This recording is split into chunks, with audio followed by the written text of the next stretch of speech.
Thank you. I'm glad that you enjoyed lunch, but it's 12:30, so let's get started. My name is Alex Zhang. I'm the Associate Dean of Information Services at Duke Law School, and it's my great pleasure to welcome you all to our Faculty Author Book Talk series in fall 2024. First, I would like to thank Professor and Associate Dean for Intellectual Life, Gina Gill Fletcher, and her office for sponsoring the lunch. I also wanted to extend my gratitude to our colleagues in media services, my wonderful partners in the library, Jennifer Behrens and Shauna Bangro, for making this all possible. Today, we're here to celebrate Professor Jamie Boyle's newest book, The Line, AI and the Future of Personhood. This book is published by the MIT Press, and it is available for free, truly free, under a Creative Commons license. So you may have noticed that we have handouts at the end of each row. If you want, you can scan the QR code, and it will direct you to the entire book for free. And Professor Boyle is the William Neal Reynolds Professor of Law at Duke Law School and is founder of the Center for the Study of the Public Domain. And today we're also very lucky to have Professor Joseph Blocher join us as a moderator. Professor Blocher is a Lanty LS 67 Distinguished Professor of Law and Senior Associate Dean for Faculty at Duke Law School. Now, without further ado, please join me in welcoming Professor Boyle and Professor Blocher. Thank you.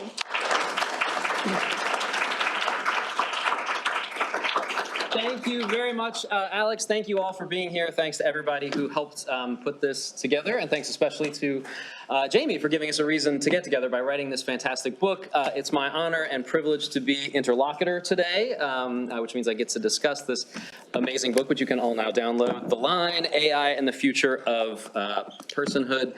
This is a book about the line that separates persons, which includes entities, not all of them human, as we'll discuss in a minute, with moral and legal rights from those machines, stuff, some animals, maybe not all, which are regarded as non-persons. Obviously, that is a line with enormous moral and legal significance. It's the line, as Jamie puts it in the book, basically between subject and object. And it's a line that manifests and is drawn by a variety of different sort of ways of human thinking, including law and art, some that we'll talk about today. In the book itself, which again, I recommend you download immediately, these issues get explored by an amazing cast of characters, some of whom I think we'll get to meet metaphorically, at least today. Some of them are Jamie's own creations, like Chimpy.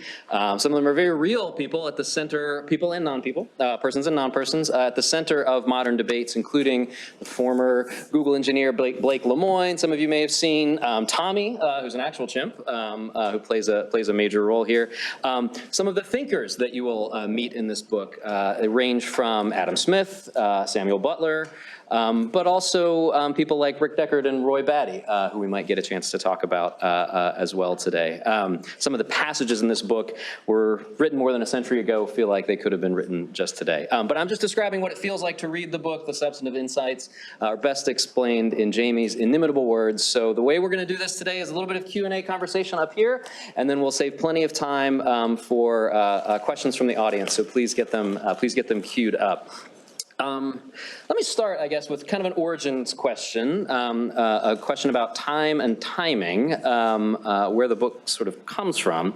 A lot of the book, as I mentioned, sort of involves insights from the distant past that speak directly to the future. There are passages in here that were written 150 years ago, feel like they could have been written 20 years from now. So there's a lot of sort of scrambling of the timeline. In terms of the timeline of this project, I have always assumed, but now I get to ask, that one of the origins is the 2011 piece that you wrote called Endowed by Their Creator, I think the future of personhood, constitutional personhood. Am I right that that's the origin? And how's the world changed? Does it feel like you're writing the same project now, or is this something totally different? Great question, Joseph, thank you.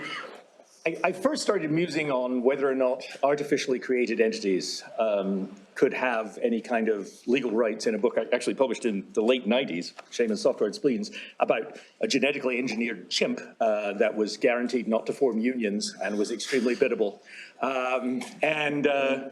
So that struck Jeff Rosen. He said, oh, come and do something for the future of the Constitution, Constitution 3.0. It says, I don't know what number of Constitution we have now, maybe 0.5. So I wrote this piece, which was basically rooted in me being a little kid who loved science fiction and was fascinated by the way in which our law, but also our morality, would deal with artificially created entities. The title was Endowed by Their Creator, obviously echoing the majestic words of the Declaration of Independence, endowed by their creator with certain inalienable rights. The point with artificially created entities is we will be their creators.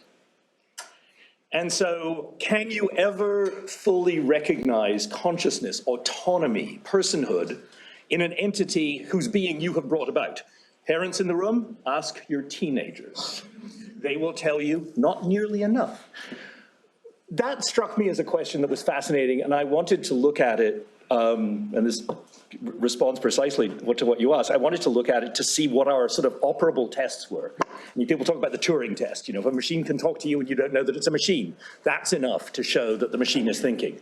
Or with a genetically engineered entity, what percentage human DNA does it have? A number that turns out to be not entirely meaningless, but needs much more specification to actually be worthy of anything. And so that was the sort of first iteration of it. Because of a comment at a faculty workshop, I delivered it, and my colleagues are very nice, and particularly nice to me, and they went, oh, Jamie, it's another of your imaginative pieces, which they said in a particular tone, like with it. And I delivered it to some federal judges, and they went, artificial intelligence? Yeah, right, like that's coming. Well, I'd just like to say, hello, it's 2024. I mean, maybe it wasn't quite as crazy as you all thought I was. Maybe there was something actually here. And Kate Bartlett said to me, why do you assume that this will be a matter of moral and legal recognition on grounds of compassion, on grounds of empathy, on grounds of moral standing? Why isn't this going to be just like corporate law? Why isn't this going to be corporate personhood? Why isn't this going to be the question of whether or not it's in our interests to give a hypothetical AI personhood? And that was stage 2 of the project. Guy Charles then said, you should write a book about this, and promptly left for Harvard, which, I mean, thanks, Guy. Then came the final stage, which was I realized that I'd started out thinking, what are the moral and legal grounds that might make us grow out personhood? Turned from that into, what are the analogies to corporate personhood? And then realized that actually perhaps the most important thing might not be what tests we would set up for AI personhood, but rather what encounters with ever more capable AIs would do to our conception of ourselves, of humanity. And that became, for me, the mirror looking back at nature became maybe the central part of the book. And I just want to pick up on one of the words you used there of compassion and empathy, right? So many of the passages in this book, at least for me, they're very intuition pumping exercises of like, how do you respond to this particular scene or scenario or whatever, and what does that tell us maybe about where the line might be drawn? I imagine that'll be true for many readers. These are tools that are familiar to all of us, these sort of very human responses. I was put in mind of the Mars rover, which some of you may remember in 2018, just before it shut down in the middle of Perseverance Valley on Mars, sent one last message that was essentially, I believe the quote was, my battery is low and it's getting dark. And that was it. And this is a machine, but like, I mean, tears definitely were running. On that, you start chapter 1 with a passage, which I just want to read. This is an amazing, I think an amazing scene. At the Yuma test grounds in Arizona, the autonomous robot, this is a landmine destroying robot here, autonomous robot, 5 feet long and modeled on a stick insect, strutted out for a live fire test, and it worked beautifully. Every time it found a mine, blew it up and lost a limb, it picked itself up and readjusted to move forward on its remaining legs, continuing to clear a path through the minefield. Finally, it was down to one leg. Still, it pulled itself forward. The engineer was ecstatic. The machine was working splendidly. The human in command of the exercise, however, an Army colonel, blew a fuse. The colonel ordered the test stopped. Why? Asked the engineer. What's wrong? The colonel just could not stand the pathos of watching the burned, scarred, and crippled machine drag itself forward on its last leg. The test, he charged, I love this, was inhumane. One of the things that I just find amazing about the first chapter of the book in particular is you show how these empathy and sympathy pumps actually can be really hard, and drawing on your countryman Adam Smith, but also people like Rick Deckard, or entities like Rick Deckard. I wonder if you could just say about what you learned from that. Yeah, my own moral philosophy, like Adam Smith's, is, it's the only time where I get to say like Adam Smith, is very much rooted in the moral sentiments. I think that our pre-moral feelings of, I see your eyes, I recognize pain in your eyes, I understand what it's like to have pain, I now realize you must be having pain, the empathy jumps the gap to the other person. I think that that is the beginning of many of our moral chains of reasoning. We then go off in very different directions. We might be Kantians, we might be utilitarians, but we have to first recognize that the other entity is worthy of anything, and I think at least descriptively that starts with empathy. Now, as this story says, we are prone to over-empathize. I talk to my Roomba all the time when it gets stuck under a chair, which is obviously crazy. But then again, when the robot revolt comes, perhaps it will put in a good word for me, so maybe it's not. And this is a deeply rooted human tendency, the tendency to project ourselves into objects. We put gods in our fields and streams, we personify things, and there are lots of reasons why we do that. But it's the pathetic fallacy in some ways. But we also have this opposite and very unattractive tendency, which is to draw our moral empathy closer to ourselves, to exclude people outside of our little kinship group, our nationality, our race, our religion, our sex, our gender, and to say that they are the other, to depersonalize them, to call them rats, to call them cockroaches, to call them bad blood. And to say to those people, those are people who are not worthy of our moral consideration. And those are two warring tendencies in the human spirit. The empathy which goes out even when it shouldn't, and the self-reflexive insularity that cuts off empathy when it should. For me, I've always thought it might be better to err on the side of being empathic, because the error costs are greater, as our empirical colleagues would put it, on the other side.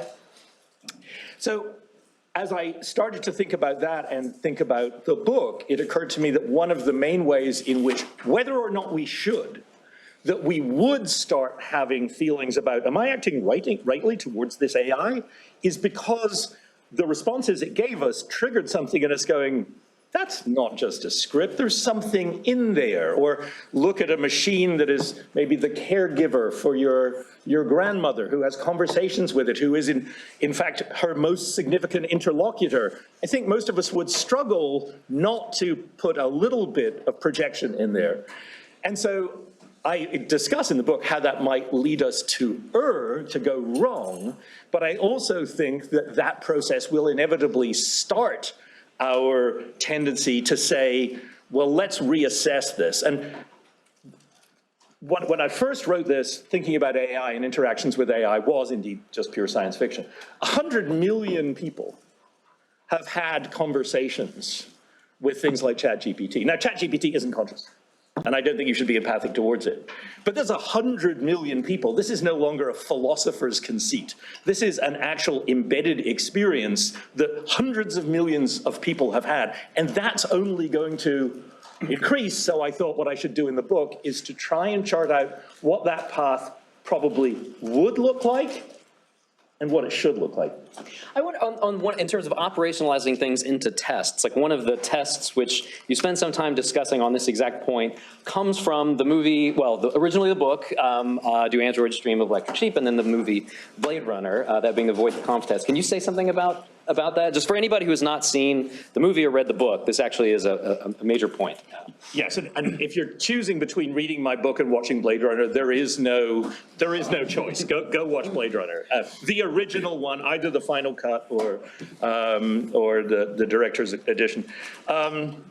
So Philip K. Dick wrote Do Androids Dream of Electric Sheep about a post-apocalypse, post-nuclear war world in which almost all non-human animals are dead.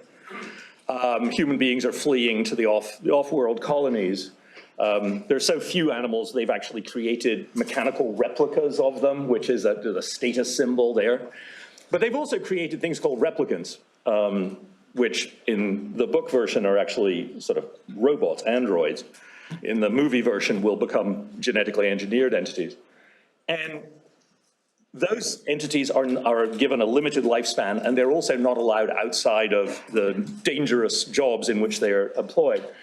And so there's an entire class of people whose job it is to hunt those replicants down. They're called Blade Runners, hence the title of the movie. But the question is, how do we know whether the replicant is a replicant? Well, you administer something called a Voigt-Kampff test, and this is, I think, the thing that people almost always miss about the movie and almost always miss about the book. Everybody thinks the deep question in the book is the Blade Runner himself a replicant? Whoa, wouldn't that be ironic? It's not the issue at all. The issue is whether we're replicants. The test is a test administered where you're given hypothetical situations very akin to a law school class. You are handed a calfskin wallet. I wouldn't accept it, and I would report the person who gave it to me to the police, which in the world of Do Androids Dream, that is the appropriate response. Your little boy shows you his butterfly killing jar. I would take him to the psychiatrist and perhaps to the insane asylum. Now, most of us would not respond, even the most PETA-loving sort of animal rights people in this audience might not respond that extremely. If the replicants fail to respond to this test, notice, of empathy to non-human entities, we kill them. Who's being tested for an absence of empathy?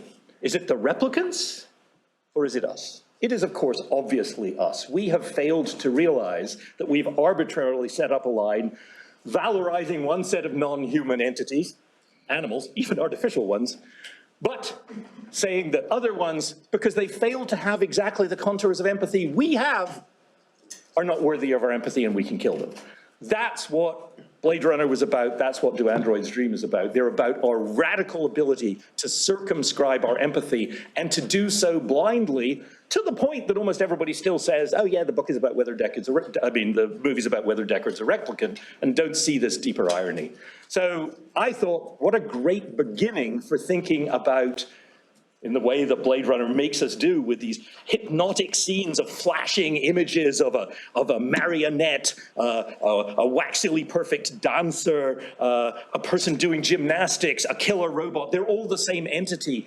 A beautiful woman. Did I just feel a crush towards a robot? You, right? All of these things suddenly being triggered, as I call it, the moral stroboscope. That they are flashing images, each one of which, animal, no. Marionette, don't have to care. You know, person screaming in agony, oh my God, this is terrible. Child, killer. They each trigger a cascade of emotional responses in us. And that's what Blade Runner does. It's playing with the line. And it turns out that a lot of our moral reasoning operates in exactly that way. And if I tell one story to start off my anecdote about whether or not AI should have rights, you will start to feel deeply empathic. And if I tell the opposite story, you will go, it's a glorified toaster. Another way to draw the line, this is going back to something you flagged earlier with your reference to the Turing test, would be to return to language, because, as it often said, that our language defines us.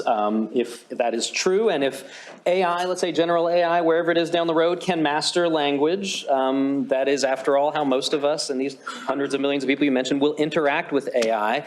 If AI can master language, how about draw the line that way? In other words, that the empathy, sympathy pump seems troubling, hard to articulate. Why not just return to language? I made a return to language. Thanks, Tiger. So the answer to that, I think, is just two historical points. The first one is Aristotle writing about what makes humans worthy of greater moral respect than non-human animals and things. And he says it's language. Why? Because language allows us to reason expediently, as he says. I am hungry, I see grapes, they're up too high, but if I stand on that log, I can reach them. But language also enables us to reason morally. Wait, those are my neighbor's grapes, and he's hungry too, I shouldn't take them. And Aristotle says it is the ability to couple those two kinds of reasoning that makes us different than non-human animals. That was 2,300 years ago. We've had a lot of swings at what distinguishes us from non-human animals. I wouldn't say we've got nowhere since then, but we haven't got a lot further, I would say. That's still pretty fundamental to the way we think about what makes us different. Yes, non-human animals have complex languages, but not complex like that. And lions don't sit at the Thanksgiving table debating the ethics of eating meat, right? We are different in that regard. The second one comes 2,250 years later, Alan Turing trying to figure out whether machines think, and he says, well, the answer is the Turing test. If you can have a sustained, unstructured conversation for about an hour with an entity, and you can't tell whether it's human or machine, then what other line could we possibly have? After all, he says, somewhat slyly sticking in the knife, if you pose a bar higher than that, can you pass it? Quoting B.F. Skinner, I quote B.F. Skinner later, the question is not whether we can have a thinking machine, but a thinking man. Right? And so basically, Turing's playing a nice little one-upmanship game. It's sort of, you don't really have anything better than cogito ergo sum, right? And manifested in language. There's a whole bunch of philosophical debates about that test, which I go into in the book. But to cut to the chase, the Turing test is dead, killed not by the clever philosophical arguments against it, but rather by the quotidian experience that hundreds of millions of people have had interacting with a thing that can produce a coherent, fluent, and sometimes lyrical language in response to questions. So that's gone, and that was something I hadn't realized would happen when I wrote this in 2010. But the question is what replaces it, and so I have some thoughts there. The other question is, what does that do to our conceptions of ourselves? Because language was our last citadel. Language was the line where we said, this is what makes us special. A line already under siege by clever animals on YouTube doing things we didn't think that they could do, right? So what comes now? Do we retreat sort of step by step, throwing up new barricades? Well, look, it's already happening. People are talking about what is real, what's art really? That's not real art. There's no intentionality behind it. ChatGPT isn't conscious, and they're right in both cases, by the way. But my point is we're actually re-examining what it is to be human and what makes, if anything, makes humans special in a way that we haven't done, I think, since the theory of evolution thoroughly destabilized our images of where human beings fit in the cosmic order. There's a line that reoccurs in the book, the sentences do not imply sentience, which is, I think, a very... Thank you for reminding me, Joseph. Yes, there's a line in the book that says sentences don't imply sentience, which I actually have a publicist now whose job it appears to keep the book secret. But very good at it. Academic presses, by the way. So I wrote this book, minor digression. I wrote this book finished it, well before ChatGPT came out. Then ChatGPT came out and I said, this might be a good time to publish. And they went, what? Oh no, that was faddish. You know, let's wait until everyone in their grady has published a book on AI, then we'll bring it up. No, the sentences don't imply sentience. I think that one hasn't really hit home yet. I mean, most of us aren't musing on consciousness. Most of us are saying, give me a manual for retrieving a peanut butter and jelly sandwich from the depths of a VCR in the style of the King James V Bible, or do my homework for me, all right? And so we're not actually going deep into the nature of consciousness, but I think enough people have gone there that it makes us realize that we can't just say it's the language. ChatGPT is not at all conscious. It is an autocomplete machine. It's just basically your phone suggesting what the next word in the text is, except on a much, much more complex scale. But the explosion of abilities that generative AI has shown and the unexpected speed of the technological development should lead us to think that the next great leap forward here might be sooner than we think. So on the one hand, you don't need to worry about your consciousness being threatened by ChatGPT. On the other hand, look how fast things have changed. The reference there to both language and consciousness brings me to one of my favorite passages in here. This is by Samuel Butler, whose work I did not know. Wrote an incredible book called Erewhon, which features prominently here. This is his voice, but I feel like it could very easily be yours. My apologies to anybody who's still eating chips. I think everybody's pretty much done. You'll see why. This is Samuel Butler. Even a potato in a dark cellar has a certain low cunning about him, which I love that, which serves him in excellent stead. This is a male potato, apparently. He knows perfectly well what he wants and how to get it. He sees the light coming from the cellar window and sends his shoots crawling straight thereto. They will crawl along the floor and up the wall and out the cellar window. We can imagine him saying, I will have a tuber here and a tuber there, and I will suck whatsoever advantage I can from all my surroundings. This neighbor I will overshadow, and that I will undermine, and what I can do shall be the limit of what I will do. He that is stronger and better placed than I shall overcome me, and him that is weaker I shall overcome. Still potato talking. The potato says these things by doing them, which is the best of languages. What is consciousness if this is not consciousness? We find it difficult to sympathize with the emotions of a potato. So do we with those of an oyster. Since they do not annoy us by any expression of pain, we call them emotionless. And so qua mankind they are, but mankind is not everybody. Potatoes, Jamie. Well, I mean, you know, this is just for any of you in your room who have a perhaps slightly overeager vegan friend who wants to convert you to their doubtless morally superior, I acknowledge that, doubtless morally superior position, but just wish you could enjoy your burger in peace. That's for you guys. Yeah, you're welcome. Just read it aloud. The thing to note about this is that was written in, well, I quote a couple of things. One was written about in the 1870s, the other in the 1880s. And the more famous one is where Butler says, look at the advances that machines have made in recent years. To think in 1,000 years, 10,000, what they might become, is it not better to forbid them all progress now, lest they become thinking machines? This was in 1872. People who come to that without historical context might think he's genuinely worrying about the rise of AI in 1872, where the most complicated machines are probably the Babbage difference engine or a sewing jenny. You may, if you read science fiction, have read Dune and have read about the Butlerian jihad against machine intelligences. That's the Butler. That's who they're referring to. Timothy Chalamet never said Butlerian jihad in Dune. Like in ChatGPT, with those cheekbones, he could have said Butlerian jihad and had us all shivering in our seats, but no, missed opportunity, they didn't consult me, it's not my fault. Why is this important? Because in fact, Butler wasn't writing about sentient potatoes and he wasn't writing about sentient machines. What he was writing about is his era's most vitriolic fight, the fight over the theory of evolution. And his point was that anything that the foes of evolution and the proponents of evolution said could be mapped in the future onto machines, could be mapped into the future onto things that we think of as completely non-sentient, and that therefore all of these lines were prone to destabilization. There's a whole debate about what he meant by this. Was he criticizing evolution? He wrote to Darwin specifically saying he wasn't. I think he may have been at the beginning and then decided to switch positions at one point. But that's not really the issue. This is a book from the 1870s describing our current anguished debates. It's as if you read a Yelp review of Lilliput, and which said, watch out for the little guys with the ropes, would give this place 0 stars if I could. You know, yes, that was Lilliput in Gulliver's Travels. It's not a real place. This similarly wasn't a real place, yet it prefigured it perfectly. Why? Just accident? Happenstance?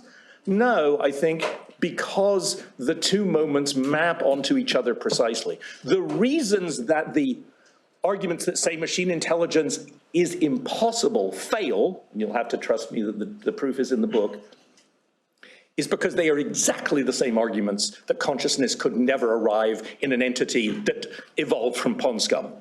Exactly the same arguments. The protozoa is not conscious. Therefore, a complicated protozoa cannot be conscious, right? A single machine, a 1-0 logic circuit, that is not consciousness, and therefore, no matter how complex it becomes, it could never be. We see the flaw now with evolution. Maybe we don't yet see the flaw when it comes to AI. And I mean, and that shows one of the takeaways from the book being like, the line is not easy. There is no easy, the harder you think about it, the harder it gets. But when I started reading it, and maybe others will have this experience, I kind of thought like, okay, at least we can begin with a position, there's some of us on this side of the line, and then there's other things that are trying to get in. We have to decide whether AI, potatoes, transgenic species, like things like that.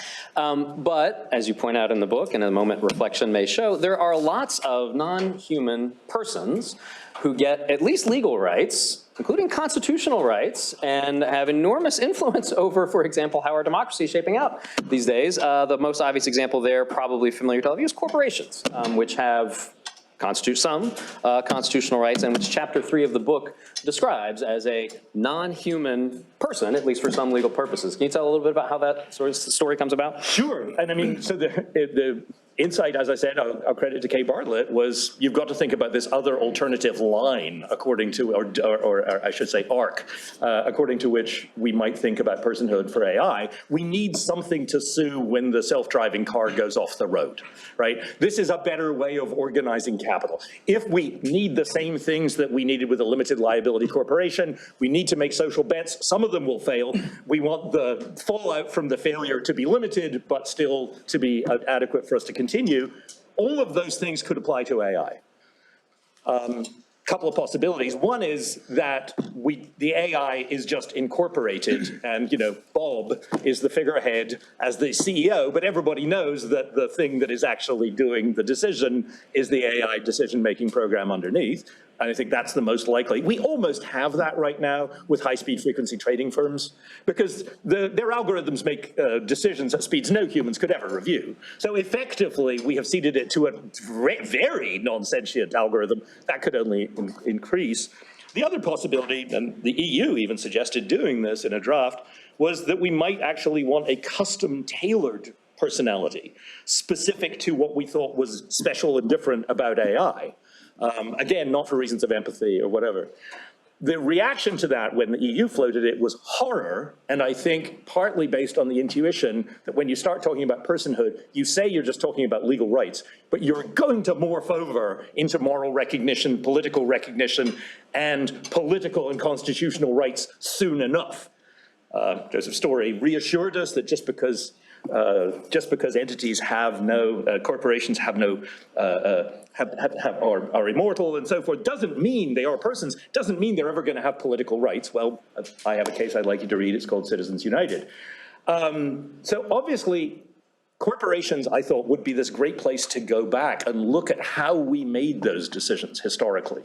How did we decide to give not just personhood to corporations, which I think is actually kind of an easy call, at least in a limited form, sue, be sued, et cetera, but also the entire constellation of constitutional rights that we have accorded to corporations. And what I found was, well, I mean, read the book and find out, the history of corporate constitutional personhood is so bad, so lacking in any kind of rigorous intellectual foundation that well-known radical Justice Rehnquist said, we made the decision to give corporations equal protection rights with neither argument nor discussion. I went back to the history. It turns out he was exaggerating how good the decision was. It wasn't made at all. A court reporter just made it up and inserted it into the record, and the Supreme Court went on citing it, and we have now built an enormous castle on top of that initial faulty citation, which is not to say that we wouldn't give them constitutional rights. That's not what I'm saying, but it is, we might want to do a little better than this when we're reasoning about AI. This is a fascinating story, by the way, which I had no idea about, that it literally is a sentence inserted in the syllabus of a Supreme Court decision by J. Bancroft Davis, which then becomes cited. I mean, those of you who are or remember LARW and the sort of, the importance of tracing back citations, this is a very interesting example how much is built on this one sort of wild title of a claim. I want to ask a methods question. We covered a lot of the sort of chapters, or at least first 3 chapters in terms of the basic sort of substance. So you describe in the book the difference between AI approaches that can be described as neat and those that can be called scruffy. And as I understand it, a neat AI is one that has a single overarching framework that it applies to whatever problem is before it, like here's my guiding light. The scruffy approaches sort of pick and choose different approaches to different kinds of problems. It feels to me that you have written a scruffy book in that sense, and that you're pulling from, as we've already talked about, law, politics, art, as expressed in many different media, like a Supreme Court syllabus, or for that matter, science fiction, movies and books. And I wonder why? Like, why not pick the tool for the task and stick with it, in the sense that in this particular case, given that the question is, as I think you put it earlier, sort of like, to what do we owe others, other persons or whatever, that feels to me like a question of moral philosophy. I'm not a moral philosopher, but it feels to me like that's the tool for the task. You respect moral philosophy clearly a lot. Why not write a book with that tool in mind, as opposed to the broader toolbox that you use? Great question. Partly it's, I'd say that I want to say how we will discuss these issues as well as how we should. And I think we will build with all of those sources of norms, just as the anti-slavery movement reached into, was prompted by things like literature. Uncle Tom's Cabin raised a sympathy across the United States, particularly in Christian congregations who were so central to actually developing an idea that this was empathy on which we must act. The history of our prior fights about personhood strikes me as something that we should learn from. Literature has always been the way that we have tried these out. It is our culture's version of the law professor's hypothetical, to run the model, see how it works, to try out like that. And so partly it's like, I think that will be the way that we deal with it. But that is honestly, that's kind of a cheat. Because also this for me is, I feel like there is a great tradition of the humanities. And the humanities is exactly the kind of scruffy, no neat lines kind of approach that you're saying there, that does try to bring in and be enlightened by all of these things. In the book, I discussed the philosopher Bernard Williams, who was himself a very distinguished philosopher, but said there's a point where moral reasoning can lead you astray. The man who has to wonder whether or not to save his wife or a total stranger from a burning building, he says, has had one thought too many. And I don't mean to, in that way, in any way denigrate serious moral philosophy reasoning. To be honest, I think that the piece of work that I think in the last 10 years has been done by members of our faculty that is the most epochal is Matt Adler's work on social welfare theory. And it is exactly that kind of work. Let's see if we can get this right. Let's actually see what it means about what a death is worth, what a life is worth. And I would not make fun of that tendency for the world. My own experience of morality is that's not the way we exist as moral beings. We exist instead in a constant web of contradiction, of antinomy. We're rights thinkers and utilitarians at the same time. We rely on our careful, effective altruist reasoning about one thing and then pure compassion, empathy, gut on another. And I don't think that all of that is just a mistake that needs to be driven out by better theory. And so this book is an attempt for me to say, let me have a whack at this interesting, important problem using my tools. What do you got that's better? Just a methods follow-up question, since it's a law audience. One of the legal methods you talk about in the book, especially towards the end, is originalism, which I think makes sense given that this question of personhood, although it can manifest in lots of areas of law, will be prominent in constitutional law. In many ways already is. We've talked about Citizens United. And yet, for all the reasons that one might imagine, there could be complications in using originalism to answer a question like this. I wonder if you could say something about that. Yeah, I think that, I mean, first of all, I think that our current practice is declared to be originalist. That originalist spend a lot of time, particularly in confirmation hearings and during certain opinions, and say we're all originalists now. But that our actual judicial practice, if you tracked the entirety of what the courts are doing, certainly the entirety of what SCOTUS is doing, is not, in fact, so described. In my own field, copyright, originalism barely raises a gasp from time to time, nor does textualism. And on the one occasion where Justice Thomas makes the remarkable idea that we should puts forward the remarkable idea that we should read the statute, why didn't we think of this? It turns out that he gets it wrong. So I actually think our actual legal practice is much more complex than our debates. And that's true for all of us.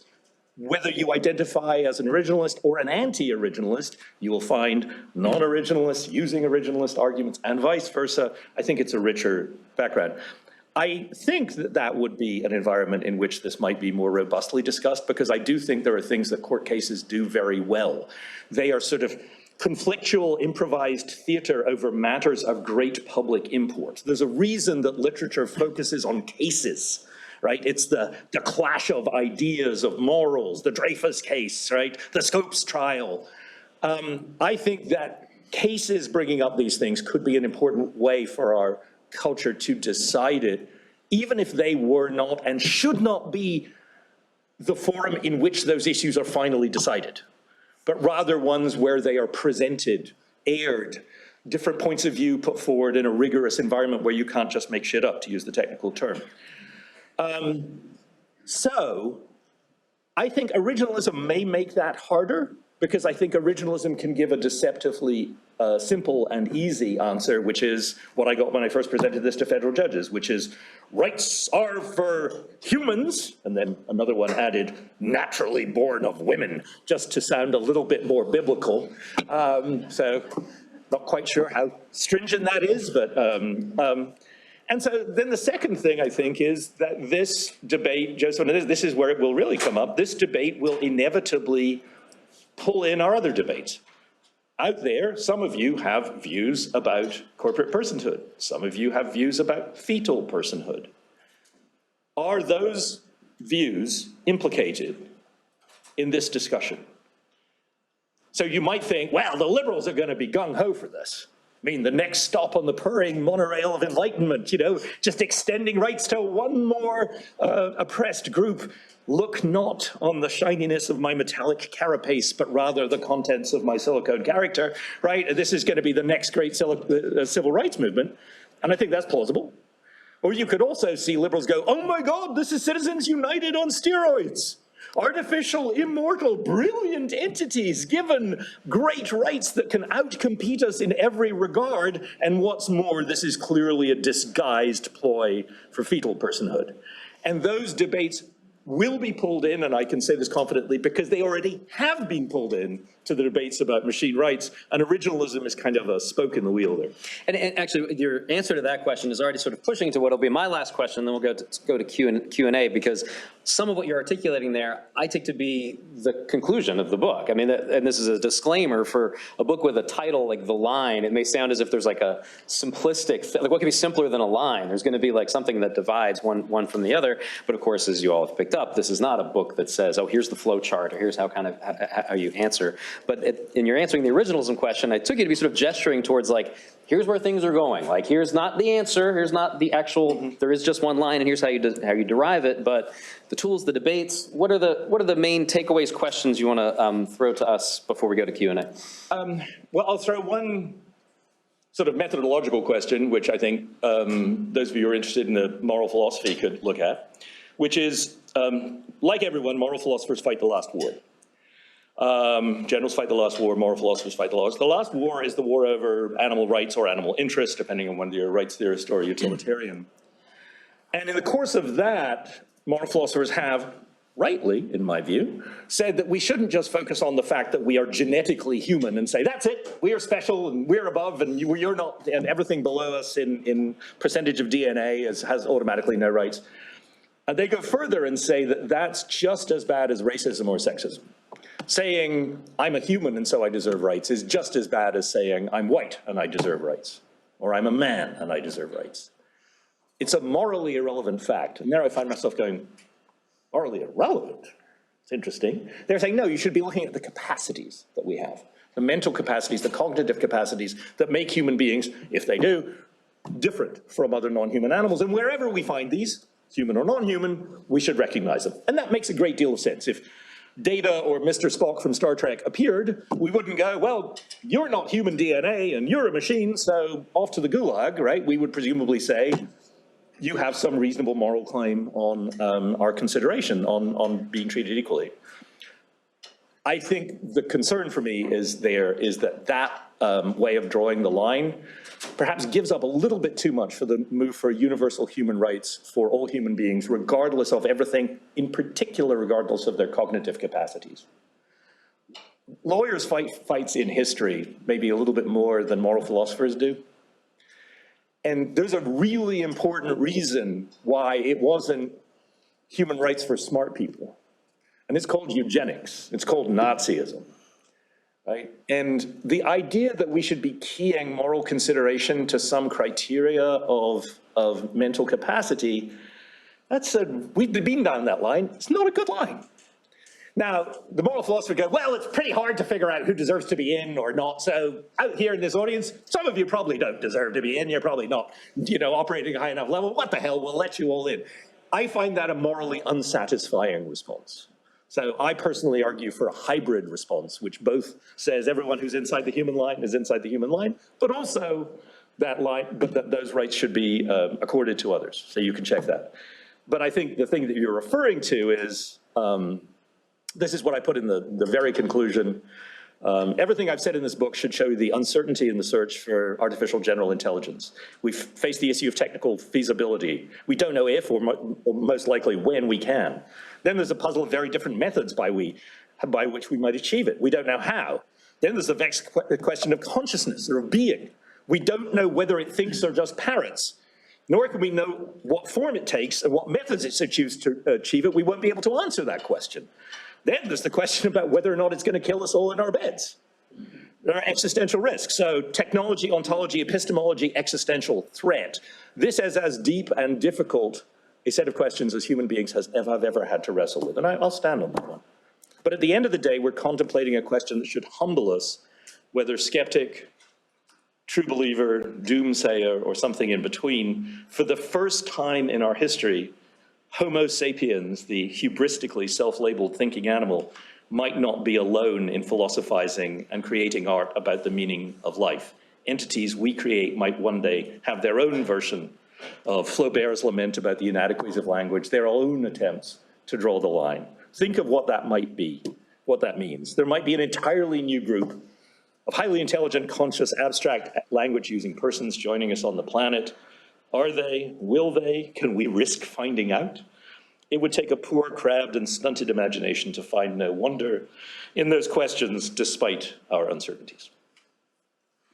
With that, let me open it up to questions. Persons, non-persons? Brianni. So what I found most troubling about AI is that AI use is inherently self-centered and instrumental. So for example, when I talk to ChatGPT as if like it's my quasi-therapist, I engage with the conversation when I want it, and I say 100% of what I want, and it mostly tells me what I want to hear. And this logic sort of amplifies and becomes more problematic if the AI enters more personal space. Like, let's say the example that you gave, like a robot that helps to take care of your grandma or even sex robots. So you're projecting more and more of moral sentiments to these AI. But the more you do this, you're sometimes conflating treating another human being with treating human-like AI with instrumental reason. Mm-hmm.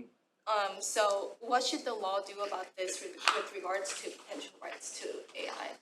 Well, I'm glad you recognize that, Brianni. ChatGPT has been writing to me asking, for you to treat it more respectably. No, so I think that's a wonderful question. And I think that was one of the things that made me first think about this.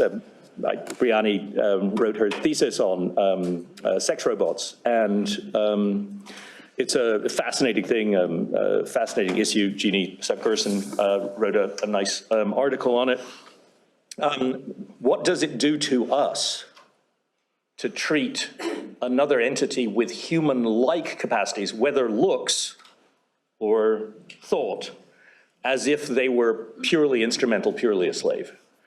And I think that all of us have kind of an intuition it might be bad for us, right? Regardless of whether or not ChatGPT is, and it is, basically a toaster. I mean, right now, ChatGPT is a toaster, it's fine, I think you're okay treating it that way. But I think the question is, will that always be the case? As the qualities we attribute, we give to these entities become greater, then I think the moral concerns get raised higher and higher. I will note, one of my friends was going on to me about the delights of therapy. He goes, it's great. You don't have to pretend to care about this person at all. You just go and tell them all your problems, and you completely dump on them. You might leave them in a terrible mood and you feel better, and you can just walk away because you pay them for it. So I would say that your deep concern can, we may actually treat other human beings that way as well. And in a market economy, this is one of the things that some anti-market theorists have said, that's actually a dehumanizing tendency. We should treat everyone as a means to an end, not an end in themselves. But for me, the question is not whether or not everyone will come to have the doubts you had, but rather when they will come to have them. Matt. Thank you for that very nice call out, by the way. I'm very grateful. This question will not surprise you. So let me ask you about two different lines. The one is the line between persons and non-persons. As a matter of moral philosophy, of course, that matters most, at least the last 20 years, to Kant and Kantians, right? So it's persons that have moral status. Only persons can engage in moral reasoning and figure out what morality requires, starting with the categorical imperative. The other line, and the terminology is not as good, is between well-being subjects and entities that are not well-being subjects, right? Things that can have a well-being, things that can't have a well-being. That line, of course, matters a lot to Bentham, and then all of Bentham's acolytes, including all the effective altruists, right? Now, Bentham's going to say that line is really about, being capable of feeling pain and pleasure. They're obviously not the same line. First, you can have well-being subjects who are not persons, right? So chickens are well-being subjects that are not persons, really. But maybe, and this is where I want to give your thoughts, you can have persons who are not well-being subjects. That a person, I think Kant would probably say that, a person who doesn't matter of having an I concept, having beliefs, being able to reason about their beliefs, being able to figure out what morality requires autonomy. Like, you can have all of that without pains and pleasures. Another example would be an anhedonic human, a human who just can't feel pains and pleasures, but is otherwise human. So that raises the possibility that actually AI and higher, super intelligent AI should be more of a worry for Kantian than Benthamites. Because it seems very clear that at least the way this stuff is being designed, not being engineered so that these things can have pains and pleasures. But maybe they can have, or will at some point, in the not too distant future, have all of the attributes of personhood that Kantians would recognize. So is that right? That the possibility that AI might be persons should be more of a worry for Kantians than for Benthamites? Oh, it's a great and very deep question, and we would be here for a week if I answered it properly. Matt, that's the kind of question Matt asks, is the really deep ones. Trying to compress it all into a zip file.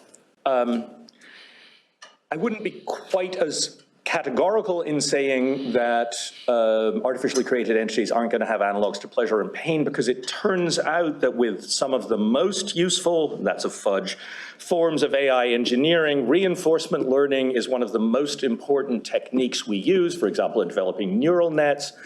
And there's definitely this is good, this is bad, you're getting warmer, you're getting colder. And the more sophisticated those become, the more they start having at least homologies to pleasure and pain responses, which is, after all, how we develop pleasure and pain responses environmentally and through evolution.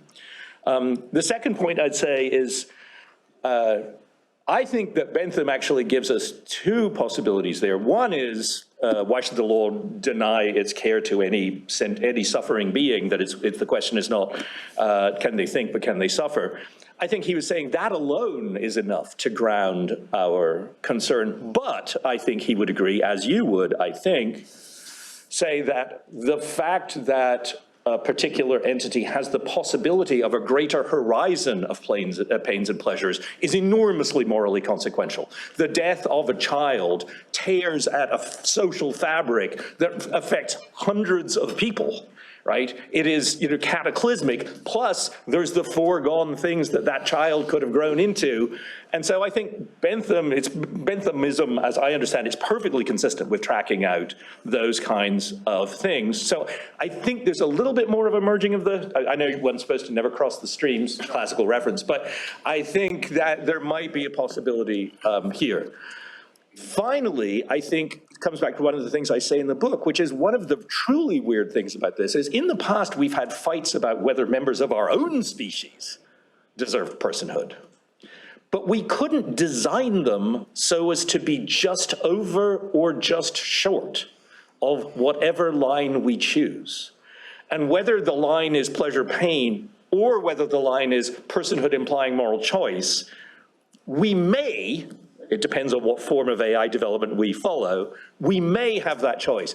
That's extraordinarily problematic because then we get to, does capacity equal entitlement, abortion alert, alarm, right? And so there's this, I think, really deep set of nested questions there. Personally, I think that this should actually, it might get utilitarians and Kantians to realize that they've been talking about things that are substantially more similar than they perhaps sometimes thought. We certainly could do one more. Here in the middle.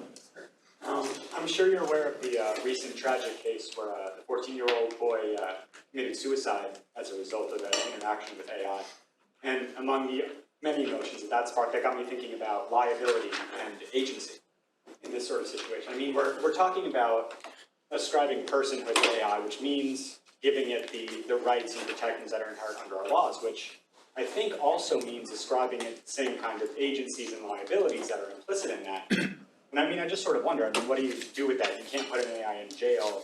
I imagine fining it doesn't particularly mean anything. So what does it mean to ascribe personhood under the law to an AI when it's so fundamentally unaffected by the incentives through which the law typically operates? Yeah. Well, certainly at the current moment, I think that the liabilities would be much better attached to the people who are making the programming and other decisions, the decisions about when to release it, what capabilities to give it. It is deeply problematic because well before AI, there were very simple so-called Rogerian, very simple Rogerian psychiatrist. You come in and saying, I'm feeling really angry. And the Rogerian psychiatrist says, I hear you feeling really angry. And then whatever else you say, it just mirrors it back to you. One of the first conversational chatbots just did that. Whatever you typed in, it would simply add that to it. People would become enraged with it. They would declare it to be brilliant and insightful. Again, our ability to project. I think in that kinds of circumstances, tort law has lots of tools for us to, as does vicarious liability, for us to look at it. We can look at how we ought to think of these things. There's real issues because we're also talking about issues of free speech here.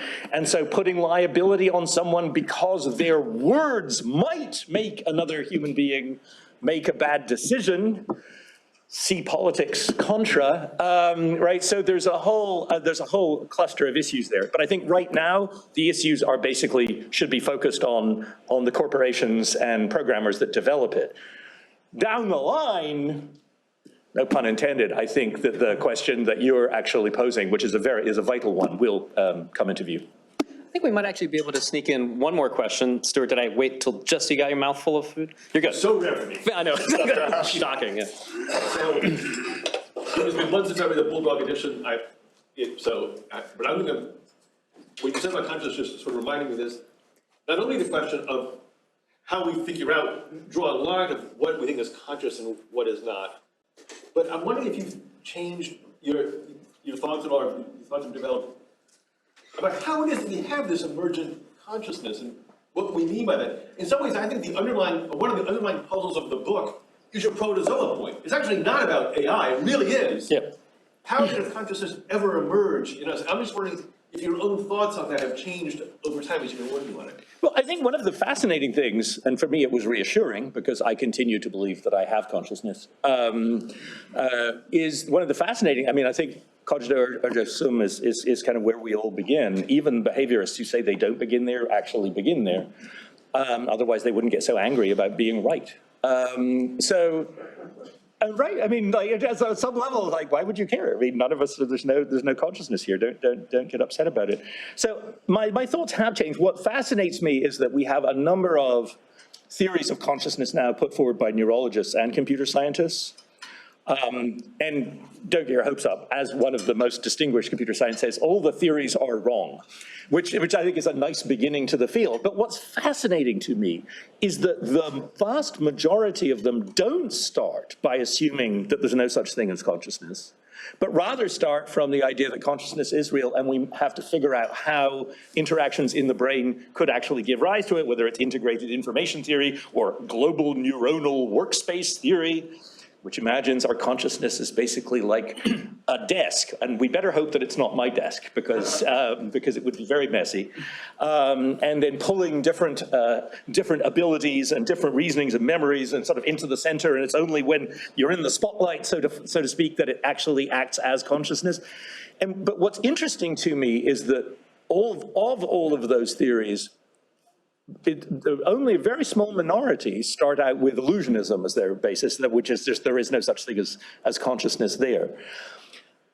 But the second thing that I find fascinating, and in this my thinking has evolved, is how much the neurologists and computer scientists are going back and forward as they actually think about designing AI for the future and as they think about human consciousness. And I'll just give one final example, which is the idea of embodied cognition. A bunch of pretty impressive psychologists, like Austin Johnson being only two, have argued that if you look at the way we think, it is rigorously embodied. We cannot get away from the metaphors you use. They're all up, down, hot, cold, war, metaphors that are rooted in bodies. And a number of computer scientists believe that you'll only get beyond ChatGPT, which understands syntax but not semantics. Perfectly formed sentences, no meaning, right? If you actually have an entity which, like a child, encounters the world and learns from it by interacting with it in every symbolic dimension, tactile, auditory, right, linguistic, and actually learns what a chair is by falling over one, and that we would be able to believe that an entity like that possessed consciousness like us much more easily than we would be able to believe that ChatGPT does. I think there's a line of hope there, and I think it also maybe suggests a little bit of an answer to your question, because I can think of a lot of evolutionary advantages of having an entity which had projects, plans, moral limitations, etc. And maybe consciousness is an unintended design afterthought, or maybe it's central to the whole thing. But I don't tend to assume it away. Great question. This is great. So since we're at time, two final things from me. One, please join me in breaking Jamie's publicist's heart by downloading the book. I have one thing to do, which I put on my notes, but I should have said, okay, so go ahead. Which is, there's thanks to everybody, thanks to Joseph, thanks to Jennifer and Alex for putting this on, but the number one set of thanks goes to my wife, Jennifer Jenkins, to whom the book is dedicated, and who has read so many drafts of it that she deserves some kind of PTSD award in compensation. Here, here. For Jennifer, and also I like to imagine all of the characters from the book, from Chimpy to Samuel Butler to the potato to the sex robots, toasting Jamie on the book. Let's cheer for him too. Thanks, man. That was fantastic. You're fantastic.